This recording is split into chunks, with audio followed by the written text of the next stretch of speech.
You can tell the Chargers are shaping this team before the full picture is even on the screen, and that is what makes this so interesting. Los Angeles does not feel like a team just stacking names and hoping the pieces somehow click. This feels more intentional than that. When Jim Harbaugh talks about Keaton Mitchell as a change-of-pace weapon, a speed threat who can hit the heart of a defense and create more room for Justin Herbert, the offense starts to sound different, faster, sharper, more dangerous by design. And right in the middle of that, the Chargers are still taking a long look at Jaydn Ott. That is where this story really starts to open up. Because maybe this team is not chasing numbers in the backfield. Maybe it is chasing the right mix. So hit subscribe and stay with me, because that detail might tell us exactly where this build is heading in Los Angeles. And the first clue about that version of the Chargers shows up in a place a lot of people probably were not expecting to be the center of the conversation. The way this offense wants to start hurting defenses. Because Keaton Mitchell showing up, and then Jim Harbaugh talking about him the way he did, does not sound like a coach just tossing out the usual praise for a new weapon. It sounds like a statement of intent. When Harbaugh describes Mitchell as a change-of-pace weapon, a guy who can inject speed right into the heart of a defense, what he is really revealing is not just a love for explosiveness. He is revealing function. He is revealing design. He is showing us how this offense could become a nightmare to read from snap to snap. And that changes everything. It changes the ground game, obviously, because Mitchell brings that kind of burst that wrecks pursuit angles and punishes defenses the second they hesitate. But it also changes things for Justin Herbert. And to me, that part is massive. Because when Harbaugh says that kind of speed changes everything for the quarterback, he is saying out loud what Chargers fans have wanted to see for a long time. An offense that does not force Herbert to carry every down on his back, but a system that opens the field for him to attack with more space, more leverage, and way more stress on the other side.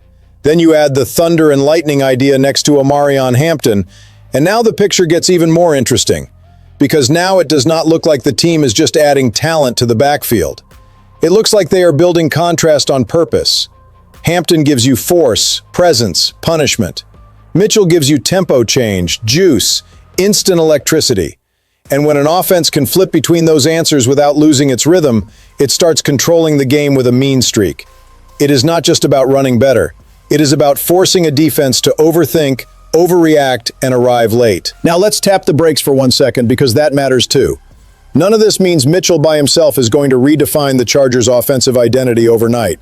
That kind of shift never comes from one piece alone. But what this move does confirm is something important. Los Angeles is trying to get faster, more layered, and way more unpredictable with the football. And once that becomes the blueprint, the next question is not about hype.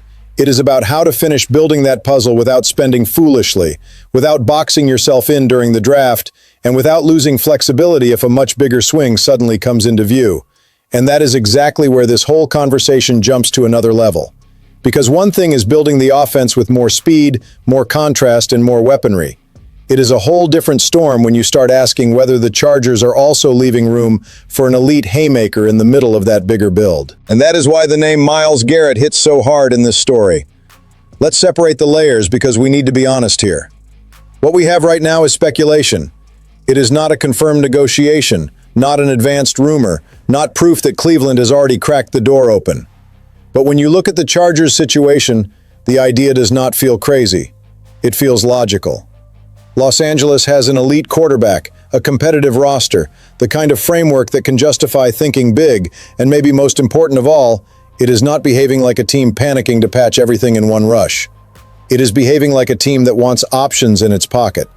And that changes the whole read. Because if you preserve cap space, if you avoid burning premium picks without conviction, if you do not sprint to fill every hole with the first available answer, then you are also buying yourself the right to strike when a rare opportunity shows up. And very few opportunities would carry the weight of Myles Garrett. We are talking about a player who would not just improve one unit, he would change the temperature of the entire defense. He would change game plans. He would change pass protections. He would change the way a team walks into Sunday. Now, the price would be brutal, and it has to be said like that. This would not be cheap, simple, or comfortable.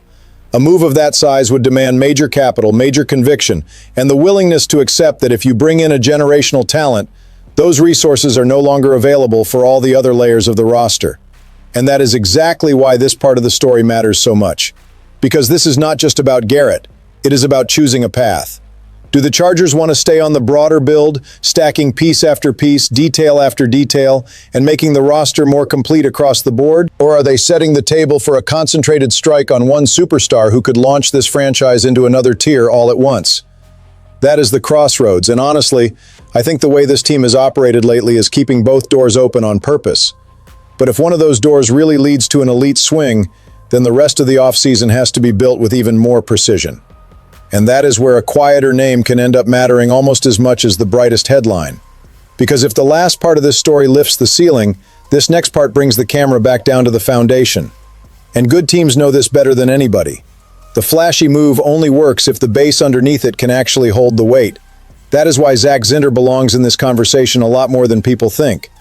The possibility around him does not have the flash of a front-page name, but it has real roster logic behind it. Zinter knows Harbaugh from Michigan, knows the kind of physical demands this staff values, and knows the style of football that helps give an offense its identity.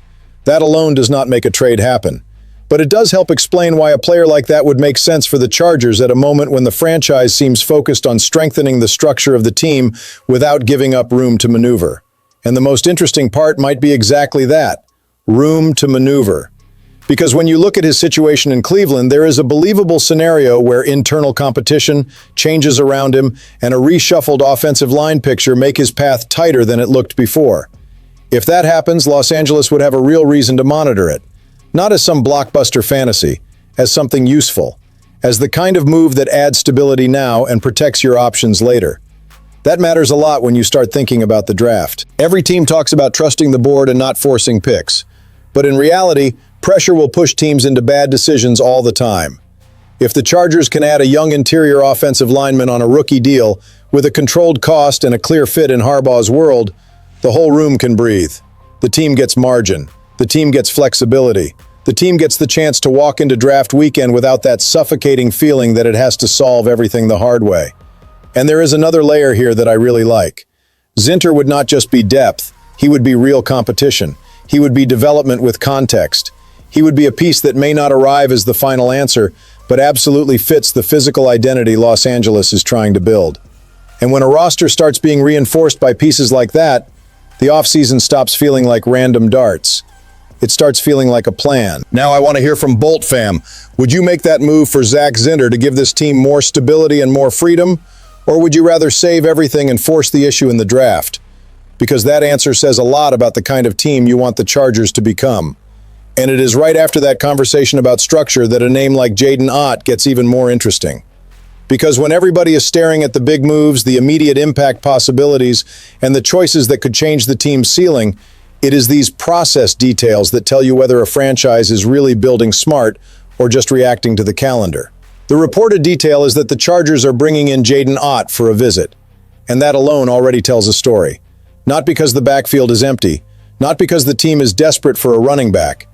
Actually, the beauty of the read is the opposite. Los Angeles already seems to have a clear base in that room, already added speed with Keaton Mitchell, and is still investigating a profile that comes into the draft surrounded by doubt, uneven momentum, and physical risk questions. That does not sound like desperation. That sounds like a studied gamble. And Ott is exactly the kind of player who forces that kind of thinking. Early in his Cal career, he showed heavy production, receiving ability, and that smooth athletic feel that jumps off the page. There was a point where he looked like a much bigger name on the radar. Then came the efficiency drop, the move to Oklahoma, and a final stretch disrupted by injuries. So the picture now is mixed, and it has to be treated that way. There is talent here. There is real past production. But there is also legitimate uncertainty about durability, recovery, and exactly where he comes off the board. And that is exactly why a visit like this has value. Because when a player carries more questions than consensus, the cost can fall. And if the cost falls without killing the player's upside, smart teams start looking at that name differently. Not as a centerpiece, as a controlled risk investment, as a value dart, as a piece who, if he hits, can add receiving juice, mobility, and package flexibility without demanding a high price or disrupting the rest of the build.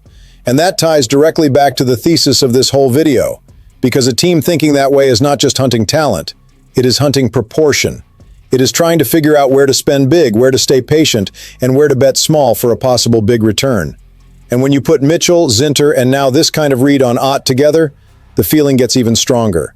The Chargers are not just making moves, they are calibrating the board for a bigger decision. So now step back and look at the full picture. Keaton Mitchell points to an offense that wants to get faster, nastier, and harder to box in. Myles Garrett represents the kind of elite swing that could raise this franchise's ceiling in one violent shot. Zak Zinter brings the logic of stability, physical foundation, and draft freedom. And Jaydn Ott reinforces the idea that the Chargers are studying value, function, and cost with way more care than most people can see on the surface. And to me, that is what ties all of this together. Los Angeles may be preparing for two paths at once: grow through layered construction or explode through impact. The mistake would be choosing on impulse. The win is knowing which version of this team needs to be born right now. So sound off in the comments. Would you use that flexibility to go all in on a name like Garrett? Or would you stay with the broader build and keep stacking the roster the smart way? Because one thing already feels crystal clear, Bolt fam. The Chargers are not moving like this for no reason.